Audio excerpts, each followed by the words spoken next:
Baik, Assalamualaikum warahmatullahi wabarakatuh. Waalaikumsalam warahmatullahi wabarakatuh. Selamat malam bagi kita semua.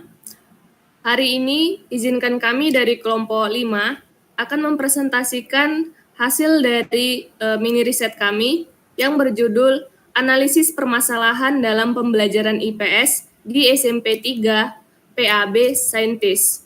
Dengan saya Lili Pratiwi sebagai moderator, kemudian teman saya Yolanda Ratnasari Huta Barat dan Pradipa Naswa Sukri.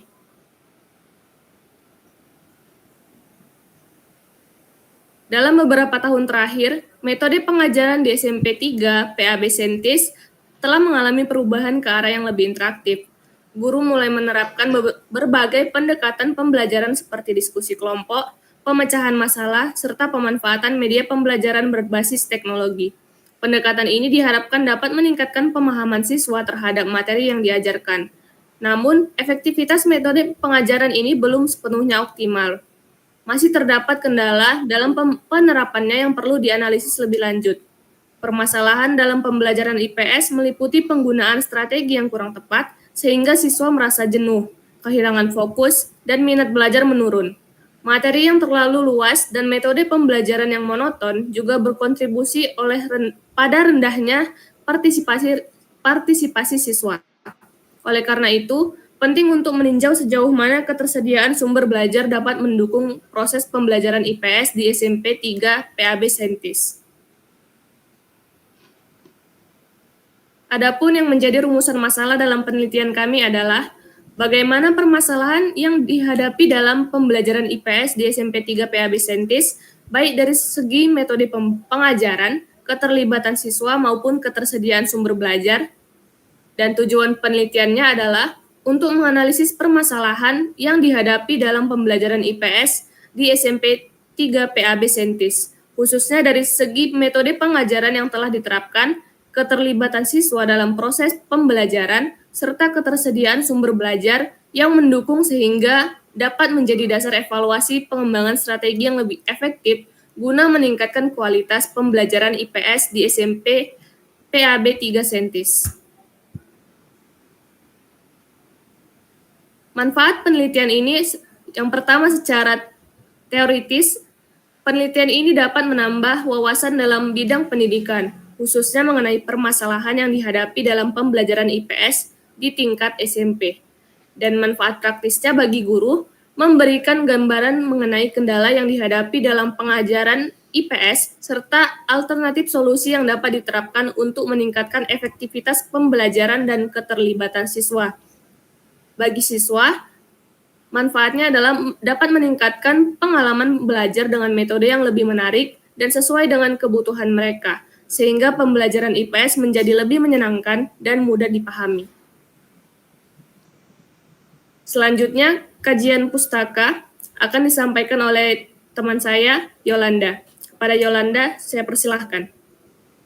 Kajian teori yang pertama, pembelajaran IPS. IPS diambil dari berbagai disiplin ilmu sosial seperti geografi, sejarah, sosiologi, antropologi, psikologi sosial, ekonomi, ilmu politik, ilmu hukum, dan ilmu sosial lainnya, yang dijadikan sebagai bahan baku bagi pelaksanaan program pendidikan dan pengajaran di sekolah dasar dan menengah.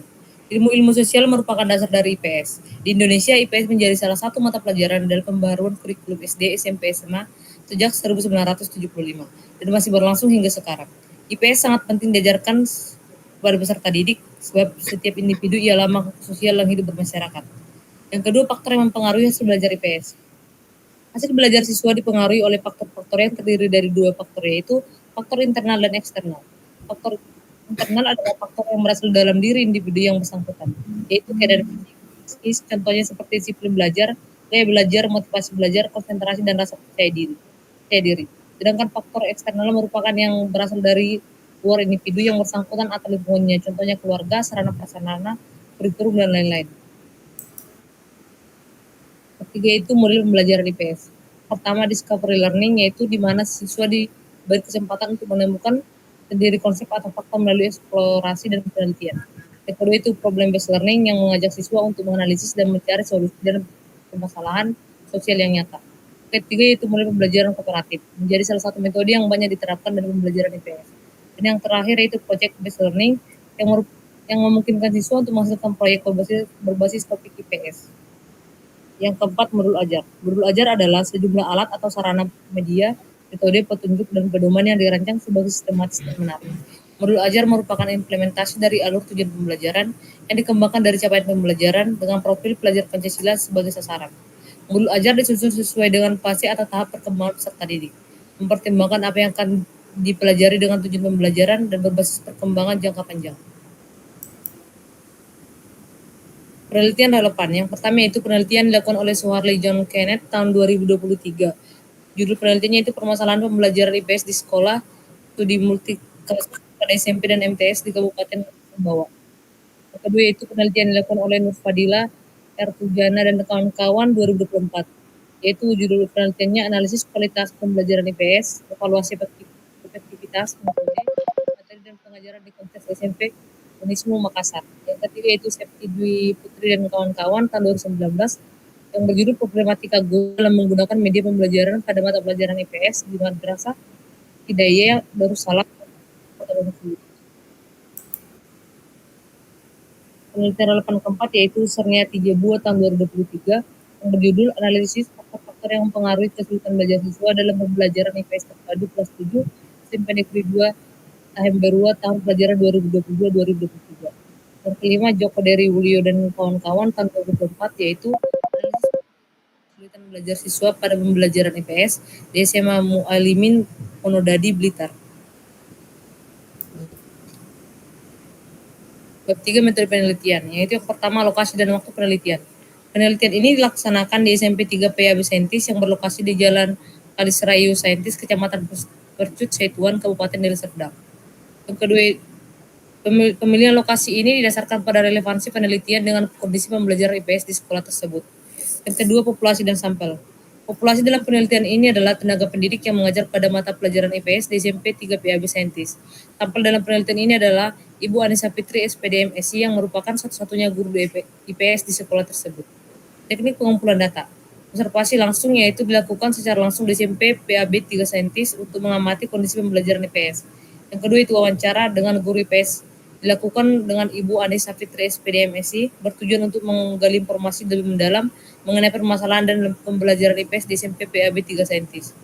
Teknik analisis data yang dilakukan pada penelitian ini yaitu data yang diperoleh dianalisis menggunakan analisis deskriptif kualitatif di mana hasil observasi dan wawancara akan disajikan dalam bentuk narasi yang sistematis.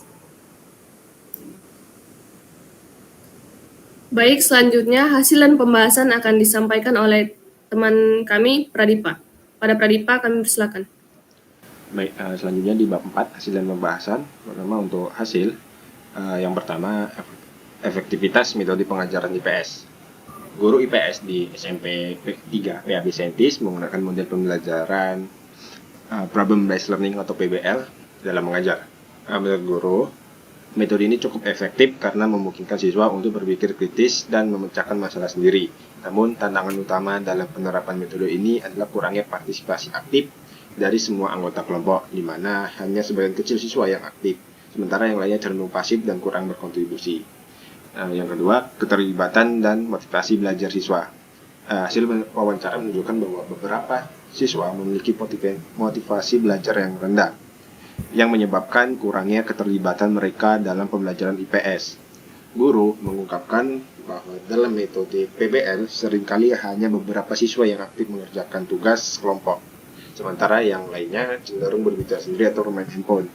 Untuk meningkatkan minat siswa, guru mencoba menghubungkan materi dengan kehidupan sehari-hari, memberikan ice breaking, serta menerapkan game atau kuis dalam pembelajaran agar lebih menarik dan tidak membosankan.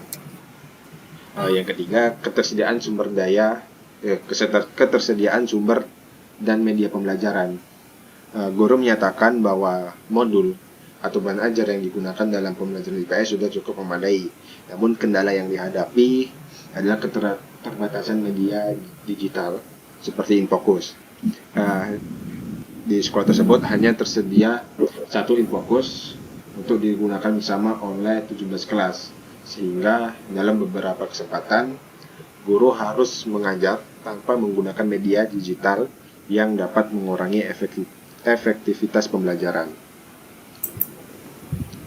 Selanjutnya untuk pembahasan permasalahan dalam metode pengajaran. Penggunaan problem based learning atau PBL dalam pembelajaran IPS memberikan manfaat dalam meningkatkan pemikiran kritis siswa, tapi kurangnya keterlibatan siswa dalam diskusi kelompok menjadi tantangan.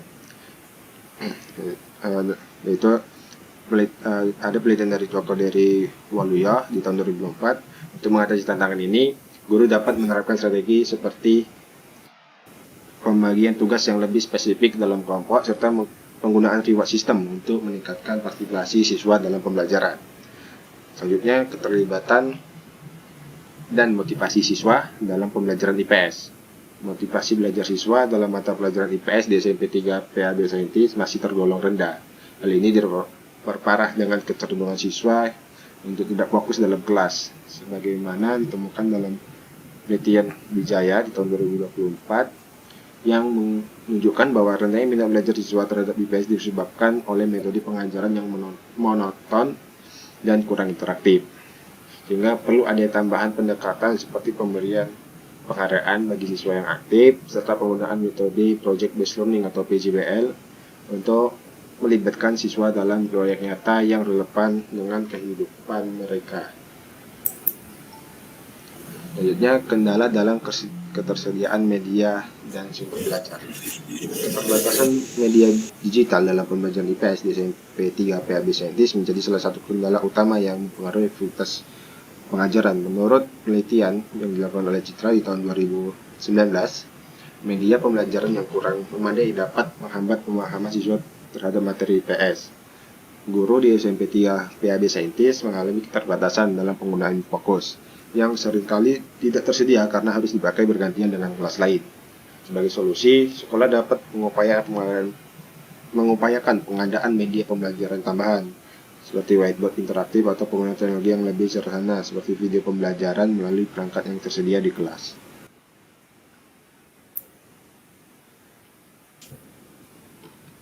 Baik, berdasarkan pemaparan dari hasil penelitian yang telah kami lakukan, dapat disimpulkan bahwa permasalahan dalam pembelajaran IPS di SMP 3 PAB Saintis bahwa efektivitas pembelajaran dipengaruhi oleh 3 faktor utama, yaitu metode pengajaran, keterlibatan siswa, dan ketersediaan sumber belajar. Guru telah menerapkan model problem based learning atau PBL yang cukup efektif dalam mendorong siswa berpikir kritis dan memecahkan masalah. Namun, dalam pelaksanaannya, masih ditemukan kendala seperti ketimpangan partisipasi dalam kelompok, di mana hanya sebagian siswa yang aktif, sementara yang lain kurang terlibat secara optimal. Ketersediaan sumber belajar juga menjadi kendala, khususnya dalam hal penggunaan media digital seperti proyektor atau infocus, yang jumlahnya terbatas sehingga tidak dapat digunakan di semua kelas. Oleh karena itu, meskipun metode pembelajaran yang diterapkan sudah cukup baik, masih terdapat beberapa hambatan yang perlu diatasi untuk meningkatkan kualitas pembelajaran IPS di sekolah ini. Baik, sekianlah presentasi dari hasil mini riset kami. Semoga bermanfaat. Kami akhiri. Wassalamualaikum warahmatullahi wabarakatuh. Selamat malam. Waalaikumsalam.